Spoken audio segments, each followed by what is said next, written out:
بسم الله الرحمن الرحيم. مساء الفل عليكم. النهارده هنعمل أكلة حلوة أوي حرشة. هنعمل جمبري بالشوربة بتاعته وهنقلي سمك ورز. هنا الجمبري هحط عليه كمون ولوري وملح، بصل وطماطم، قرن فلفل حامي وتوم، وانا حاطه عليه ميه علشان احنا عايزين الشوربة بتاعته. كده احنا هنبتدي نجهزه. احنا اساسي هناكل سمك، بس انتوا عارفين ان كل بيت في حد عاق ما بيحبش السمك يعني، فاحنا جايبين جمبري للناس اللي ما بتاكلش السمك.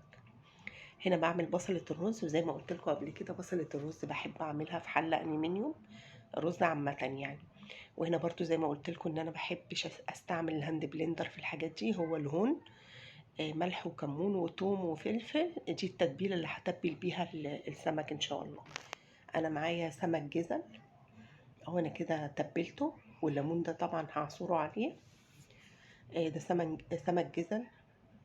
هنا المرحلة دي هحط المية الرز، بحبه في المرحلة دي قوي.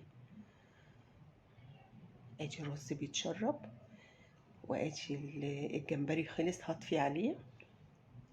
انا عاملاه بمية علشان عايزة الشوربة. اللي مش عايز الجمبري فيه شوربة يكتفي بانه يحط له شقشاق مية صغير. دي معلومة حلوة بقى، لما تيجي تتبلي السمك في دي حطيه جوه كيس، حركيه شمال ويمين كده. انا بس مش عارفة اعمله لكم بايد واحدة، بيتبل احسن ما تبهدلي الدنيا بره. نبتدي نقلي السمك. وادي الرز اتشرب اهو، ادي السمك بيتقلي قدامنا، وادي الجمبري خلص قدامنا اهو. خلاص انا ابتدي اسرفسه. ممكن الاشتراك واللايك من فضلكم لو لسه مشتركتوش في القناة. وادي السمك اهو خلص، ودي شوربة الجمبري. وبالهنا والشفا، هي الطبخة سهلة وجميلة، وجربوها هتعجبكم جدا. شكرا، باي باي.